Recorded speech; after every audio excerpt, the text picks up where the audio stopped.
నమస్కారం city news కి స్వాగతం. బట్టా ప్రసాద్ ఆధ్వర్యంలో కుట్టు మిషన్ల పంపిణీ కార్యక్రమం జరిగింది. కూటమి ప్రభుత్వం పేదల సంక్షేమంపైనే దృష్టి పెడుతోందని ఎమ్మెల్యే నసీర్ అన్నారు. పాతగుంటూరు కాపు కళ్యాణ మండపంలో నిర్వహించిన కుట్టు మిషన్ల పంపిణీ కార్యక్రమంలో ఎమ్మెల్యే నసీర్ అహ్మద్ తో పాటు కూటమి నాయకులు తాళం వెంకటేష్ యాదవ్, ఎల్లావుల అశోక్ కుమార్, ఇర్రి సాయి తదితరులు పాల్గొని 35 మంది లబ్దిదారులకు కుట్టు మిషన్లు అందించారు. సీఎం చంద్రబాబు ఎప్పుడు పేదల అభ్యున్నతి గురించి ఆలోచిస్తారని, వారిని ఆర్థికంగా బలోపేతం చేసేందుకు అనేక కార్యక్రమాలను కూటమి ప్రభుత్వం అమలు చేస్తుందని ఎమ్మెల్యే నసీర్ తో పాటు కూటమి నాయకులు తాళం వెంకటేష్ యాదవ్ చెప్పారు.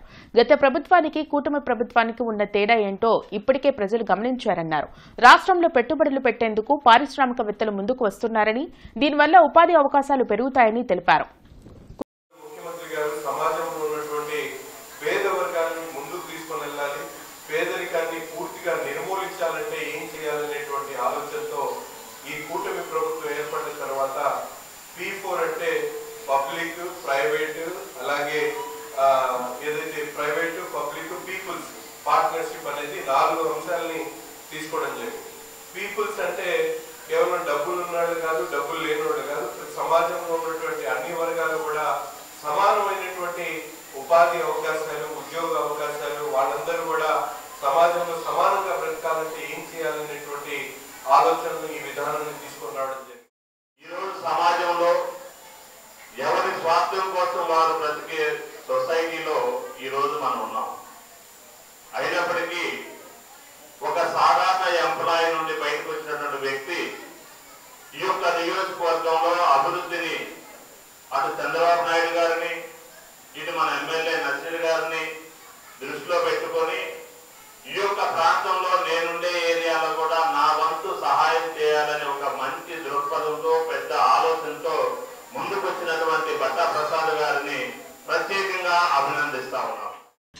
22వ డివిజన్లో జనసేన పార్టీ సభ్యత్వం కట్టిన వారికి క్రియాశీలక సభ్యత్వ ఐడీ కార్డుల పంపిణీ కార్యక్రమం జరిగింది. శ్రీనివాసరావుపేటలో జన సైనికులకు ఐడీ కార్డుల పంపిణీ కార్యక్రమం జరిగింది. మాజీ ఎమ్మెల్యే కిలారి రోసయ్య ముఖ్య అతిథిగా పాల్గొన్నారు. ఈ సందర్భంగా ఆయన మాట్లాడుతూ జనసేన పార్టీ సభ్యత్వం తీసుకున్న జన సైనికుల క్షేమం కోసం 10 లక్షల ప్రమాద బీమా ఇవ్వడం జరుగుతుందని చెప్పారు. పవన్ కళ్యాణ్ నాయకత్వంలో జనసేన పార్టీ నిబద్దతతో పనిచేస్తుందని అన్నారు. జనసేన పార్టీకి కార్యకర్తలే ప్రాణమని కొనియాడారు. ఈ కార్యక్రమంలో అధికార ప్రతినిధి ఆలహరి, నాయబ్ జమాల్, కూరపాటి నాగేశ్వరరావు తదితరులు పాల్గొన్నారు. అచయ్ డాబా సెంటర్లో ఈరోజు క్రియాశీలక సభ్యత్వాలందరూ కూడా జన సైనికులందరూ కూడా ఇవ్వడం జరుగుతూ ఉంది. అది పెద్దలు మన కమాల్ గారు, అలాగే ఆలహరి గారు, కొరపాటి నాగేశ్వర గారు, ఇక్కడ ఉన్న జన సైనికులు ఒక ఆధ్వర్యంలో ఈ కార్యక్రమం కూడా జరుగుతుంది. అందరూ కూడా ఈ యొక్క క్రియాశీలక సభ్యత్వాలతో పాటు ఇన్సూరెన్స్ ఏదైతే పార్టీ చేసిందో ఆ ఇన్సూరెన్స్ కూడా అందరూ కూడా కవర్ అయ్యే విధంగా అందరూ కూడా తెలియజేసి పార్టీ యొక్క పటిష్టమైన విధి విధానాలను కూడా అందరూ కూడా 10 మందికి తెలియజేయాలనే ఉద్దేశంతో ఈ యొక్క కార్యక్రమం ఏర్పాటు చేయడం జరిగింది.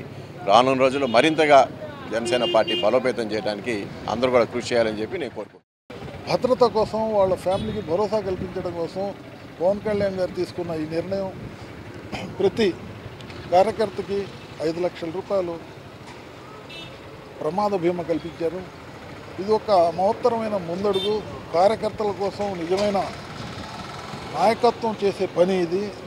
పవన్ కళ్యాణ్ గారు తీసుకున్న ఈ యొక్క కార్యక్రమాన్ని భారతదేశంలో చాలా పార్టీలు ఫాలో అవుతున్నాయి. ఎందుకంటే కార్యకర్తలు బాగుంటేనే పార్టీ బాగుంటుంది, పార్టీ బాగుంటేనే నాయకులు బాగుంటారు. యోగా గురువు ఆళ్ల రాజేశ్వరరావు అందుబాటులోకి తెచ్చిన ఏఆర్ఆర్ ప్రాక్టికల్ యోగా పుస్తకాన్ని ఎమ్మెల్యే నసీర్ అహ్మద్ ఆవిష్కరించారు. జిల్లా టీడీపీ కార్యాలయంలో జరిగిన ఈ కార్యక్రమంలో ఆళ్ల రాజేశ్వరరావు, ఎర్రగోపు నాగేశ్వరరావు, రాగం సాంబశివరావు, ధరావాయి సుబ్రహ్మణ్యం తదితరులు పాల్గొన్నారు.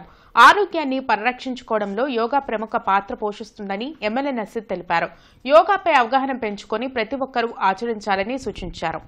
సమాజంలో ఈ యోగా యొక్క గొప్పతనాన్ని చాటి చెప్పాలనేటువంటి ఆలోచనతో సుదీర్ఘకాలం పాటు ఉన్నటువంటి సేవా కార్యక్రమాన్ని నిర్వహిస్తూ ఎక్కడ అనుకూలమైనటువంటి పోరాటంలాగా ముందుకు సాగుతున్నటువంటి ఆళ్ల రాజేశ్వరరావు గారు నిజంగా హృదయపూర్వకంగా ధన్యవాదాలు చెప్తా ఉన్నా. ఈరోజు చూస్తా ఉన్నాం, ఎవరి పనులు చేసుకుంటా ఉన్నారు. మొబైల్స్ ప్రతి ఒక్కటి కూడా యాంత్రికమైనటువంటి పరిస్థితుల్లో మన ఉదయాన్నే లేవడం అనేది కూడా పిల్లలకు తెలియనటువంటి పరిస్థితులు ఉన్నాయి. ఎంత చదువుకున్నా కూడా కనీసం మినిమం డిసిప్లిన్ అనేది వాళ్ళకి చెప్పేటువంటి పరిస్థితి కూడా లేవు. కానీ ఇంట్లో ఒక యోగా సాధకుడు ఉంటే వాటి ద్వారా ఇంట్లో ఉన్నటువంటి వాతావరణం ఏ విధంగా మారిపోతుందో అనేది ప్రత్యక్షంగా మీరందరూ కూడా, నేను ఎవరు చెప్పాల్సింది, ఎందుకంటే ఆ జూనియర్ రావచ్చు. ఈరోజు సుమారుగా 300 మందితోటి నేను ఏఆర్ఆర్ ప్రాక్టికల్ యోగా గ్రంథాన్ని రచించి మన ప్రియ శాసనసభ్యులు గుంటూరు తూర్పు నియోజకవర్గం అహ్మద్ నజీర్ గారి చేత ఈ పుస్తకాన్ని మేము ఆవిష్కరించాము.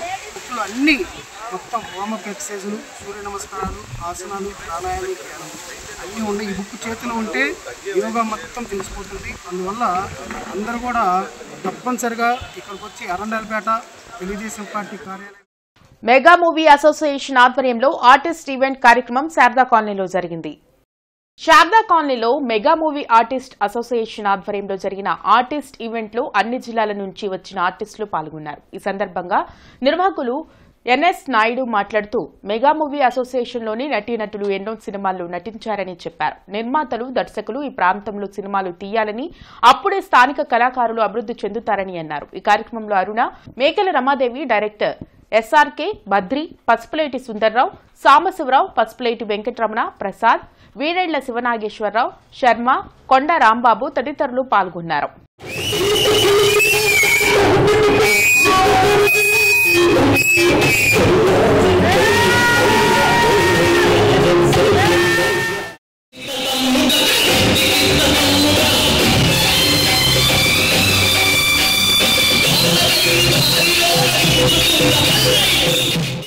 మన యొక్క రాష్ట్రంలో చలనచిత్ర అభివృద్ధి చేపట్టడానికి అన్ని విధాల ప్రభుత్వం సహకరిస్తుంది. అలా సహకరించే ఈ సమయాన్ని మనం అందరం కూడా తీసుకొని కళాకారులందరూ కూడా ఏకతాటి మీద ఇక్కడ జరుగుతున్నటువంటి సినిమాల్లో అవకాశాలు పొంది, అదేవిధంగా దర్శకులను కూడా మరి మనకి అవకాశం ఇవ్వాలని చెప్పేసి మేమందరం కూడా కోరుకుంటూ ఇక్కడ ఆత్మీయ సమ్మేళనం ఏర్పాటు చేయడం జరిగింది. అదేవిధంగా ఇక్కడికి సినిమాలు వచ్చే విధంగా, అదేవిధంగా ప్రతి సినిమాకు కూడా ఇక్కడ ఉన్నటువంటి ఆర్టిస్టులే బయట నుంచి ఎక్కడి నుంచో తీసుకొని రాకుండా ఇక్కడ ఉన్నటువంటి ఆర్టిస్టులు అందరూ ఎవరైతే ఉన్నారో ఈ ఆర్టిస్టులు అందరినీ కూడా మరి తను ఈ సినిమాలో పెట్టుకోవాలనే ఉద్దేశంతో మేము అందరం కూడా ఈ యొక్క సమ్మేళనం పేరుతోటి అందరం కలవటం. మన తెలంగాణ అంతా ఇడిపోయిన తర్వాత మన రాజధానిలో బెస్ట్ ఆఫ్ మూవీలు జరుగుతూ ఉంటాయి, మంచి మంచి మూవీలు జరుగుతూ ఉంటాయి. సో మా మెగా మూవీని కూడా ఒక వెలుగులోకి తీసుకురావాలన్న ఒక ఆలోచనతో ఇలాగా ప్రొడ్యూసర్ని, డైరెక్టర్ని, అలాగే ఆర్టిస్టులందరినీ కూడా ఒక వేదిక మీదకి నిలబెట్టి ఈరోజు మీ మీడియా ముఖం సమాముఖంగా మరి వీళ్ళందరినీ కూడా మీకు పరిచయం చేయడం జరుగుతూ ఉంది. చాలామందికి తెలియదు ఇక్కడ ఒక మెగా మూవీ అసోసియేషన్ ఉంది, మరి ఇక్కడ కూడా ఆర్టిస్టులు ఉన్నారు, ఈ అసోసియేషన్ తరపున చెప్పేసి చాలామంది తెలియదు. కాబట్టి ఈ ఈవెంట్ ద్వారాగైనా ప్రతి ఒక్కరికి కూడా అవేర్నెస్ కలిగిద్ది. అలాగే మీడియా మిత్రులు కూడా మరి పలానా చోట షూటింగ్ చేయాలంటే మరి పలానా అసోసియేషన్ ఉందని మీరు కూడా తెలియపరుస్తారని మేము మిమ్మల్ని అందరినీ కూడా పిలుచుకొని ఈరోజు మరి మీడియా ముందు మేము తెలియపరచడం జరుగుతూ ఉంది. కూటమి ప్రభుత్వం మాజీ సీఎం జగన్ భద్రతను గాలికి వదిలేసిందని మాజీ మంత్రి అంబటి రాంబాబు విమర్శించారు. గుంటూరులో ఆయన మీడియాతో మాట్లాడారు. జెడ్ప్లస్ సెక్యూరిటీ ఉన్న జగన్ ను పోలీసులు పట్టించుకోవడం లేదన్నారు. సింగయ్య మృతిని ఏదో విధంగా వైసీపీకి అంటకట్టి మాజీ సీఎం జగన్ వ్యక్తిత్వ హననంకు పాల్పడాలని చూడడం దురదృష్టకరమని వ్యాఖ్యానించారు. చట్ట వ్యతిరేక కార్యకలాపాలకు పాల్పడాలని ఐజీ త్రిపాఠినే వైసీపీ శ్రేణులపై పోలీసులతో తప్పుడు కేసులు పెట్టించడం సబబు కాదని అంబటి తెలిపారు. ఇంటెన్షనల్గా చేసేది బలి, ప్రమాదం బలెట్ అవుతుంది. ఏంటి మాట నాకు అర్థం కాల. ఎందుకంత అంటే జగన్మోహన్ రెడ్డి గారి వ్యక్తిత్వాన్ని హననం చేయాలి అనేటువంటి ప్రయత్నం. కేవలం జగన్మోహన్ రెడ్డి గారు కారు వేసుకెళ్ళి గుద్దేశాడు అనేటువంటి భావంతో మీరు ప్రయత్నం చేస్తున్నారు. ఇది దుర్మార్గమని ఈ సందర్భంగా నేను మనవి చేస్తున్నాను. చీలి సింగయ్య మరణం మాకు కూడా తీవ్రమైన నష్టాన్ని కలిగించినటువంటి, బాధ కలిగించినటువంటి అంశం అని కూడా ఈ సందర్భంగా నేను మనవి చేస్తాను.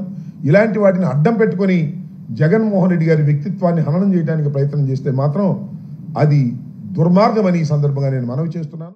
ఆంధ్రప్రదేశ్ బొందిలి సంఘం కార్యవర్గ సమావేశం గుంటూరులో జరిగింది. బొందిలి కార్పొరేషన్ ఏర్పాటు చేయాలని ప్రభుత్వం దృష్టికి తీసుకెళ్లడంతో పాటు పలు సమస్యలపై చర్చించినట్లు సంఘం రాష్ట్ర ఉపాధ్యక్షులు ధర్మనారాయణ సింగ్ తెలిపారు. అలాగే మ్యాట్రిమోనీ నిర్వహించడంతో పాటు సభ్యులకు ఐడీ కార్డులు ఇవ్వాలనే ఆలోచన చేస్తున్నట్లు చెప్పారు. మన ఆంధ్రప్రదేశ్ జిల్లాలో ఉన్న నలుమూల నుంచి నాయకులందరూ వచ్చారు. ఈ కార్యక్రమం మీద ముందుగా మేము కొత్తగా కొన్ని కార్యవర్గ సభ్యులకు పోస్టులు ఇవ్వదలుచుకున్నాము. తర్వాత మా ఎజెండా వచ్చేసరికి మ్యాట్రిమోనీ తర్వాత రాష్ట్ర కార్యవర్గులకి అందరికీ ఐడి కార్డులు పంచాలనుకుంటున్నాం.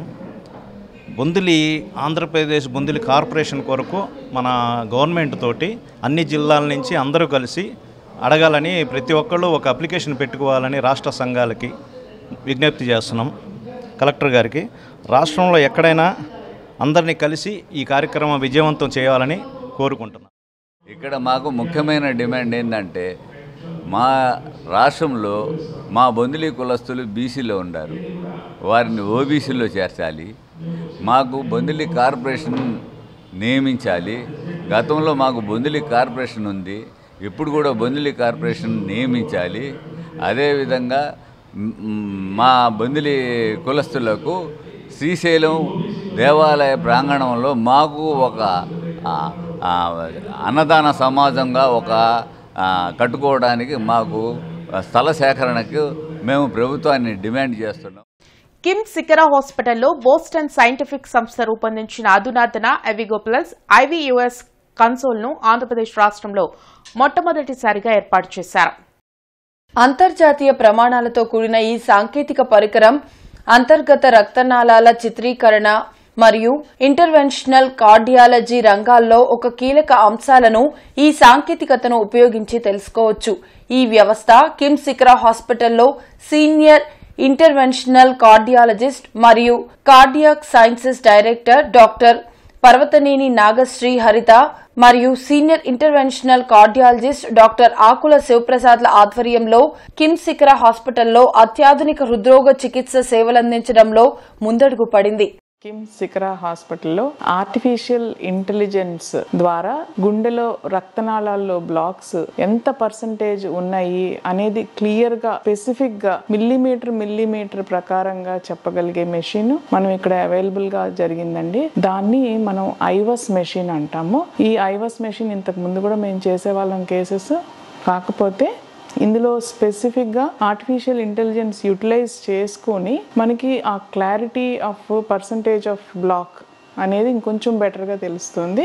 ఈ మెషిన్లోనే ఇంటిగ్రేటెడ్గా ఫ్రాక్షనల్ ఫ్లో రిజర్వ్ అంటే రక్తనాళంలో బ్లడ్ ఫ్లో ఎలా ఉంది, బాగా ఎక్కువ ఉందా తక్కువ ఉందా, బ్లాక్ సివియర్గా ఉందా, అసలు వదిలేయచ్చా, స్టెంట్ వేయకుండా మనం నివారించచ్చా అనేది మనం దీని ద్వారా చెప్పగలుగుతాం.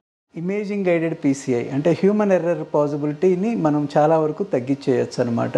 Especially left main stenting plus calcified vessel stenting సిటీఓస్లో ఈ ఇంట్రావాస్కులర్ అల్ట్రాసౌండ్ బాగా ఉపయోగపడుతుంది. దీని యొక్క స్పెషాలిటీ ఏంటంటే ఆర్టిఫిషియల్ ఇంటెలిజెన్స్ ఇందులో ఉంటుంది. ఈ ఇంట్రావాస్కులర్ అల్ట్రాసౌండ్ తోటి మనం తక్కువ కాంట్రాస్ట్ తోటి పీటీసీఐ చేయడం, ఎస్పెషల్లీ జీరో కాంట్రాస్ట్ ఆర్ లో కాంట్రాస్ట్ పీసీఐని చేయొచ్చు. రెండోది మనం పెట్టినటువంటి స్టంట్ యొక్క ఎడ్జెస్ ఎలా ఉన్నాయి, తర్వాత మనం పెట్టినటువంటి స్టంట్ అపోజిషన్ ఎలా ఉంది, ఇవన్నిటిని మనం క్రాస్ చెక్ చేసి చూసుకోవచ్చు. Size of the vessel, stunting యొక్క పర్ఫెక్షన్ అనేది ఇందులో తెలుస్తుంది. దీనివల్ల స్టంట్ ఫెయిల్ అయ్యే ఛాన్సెస్ బాగా తగ్గిపోతాయి. రాష్ట్ర వ్యాప్తంగా రేపు జిల్లా కలెక్టర్ కార్యాలయం వద్ద నిర్వహించనున్న యువత పోరు కార్యక్రమాన్ని జయప్రదం చేయాలని వైఎస్ఆర్సీపీ నగర అధ్యక్షురాలు తూర్పు నియోజకవర్గ సమన్వయకర్త నూరి ఫాతిమా పిలుపునిచ్చారు. ఆమె కార్యాలయంలో పోస్టర్లను ఆవిష్కరించారు. యువతను చంద్రబాబు సర్కార్ మోసం చేసిందని మండిపడ్డారు. ప్రభుత్వంలో నాకు తెలిసి డిఫరెంట్ టైప్స్ ఆఫ్ టార్చర్ ఏంటి అనేది వెతుకుతున్నారనుకుంటా. దాంట్లో ఆమె ఏదో అప్పు చేసిందంట, ఆ అప్పుకి డబ్బులు చెల్లించాలని ఏదో ఉంది. సో మాట్లాడుకోవడానికి మాట్లాడుకోవచ్చు, చేయొచ్చు, కానీ ఎక్కువగా ఏది అఘాయిత్యాలు కానీ లేకపోతే మీరు చూసుకుంటే ఎక్కువగా మహిళల మీద జరుగుతున్నాయి. మరి దాని గురించి అయితే అనిత గారు కూడా ఏమీ స్పందించలేదు. అలాగే కుప్పంలో ఉన్న అక్కడున్న ఎమ్మెల్యే గారు కూడా ఏం స్పందించలేదు. దాన్ని బట్టే అర్థమవుతుంది మహిళల మీద ఏ విధంగా ఈ ప్రభుత్వానికి చిత్తశుద్ధి అని చెప్పి. ఇవి ఇప్పటివరకున్న వార్తా వివరాలు. మరికొన్ని వార్తా విశేషాలతో మళ్ళీ కలుద్దాం. అంతవరకు సెలవు. నమస్కారం.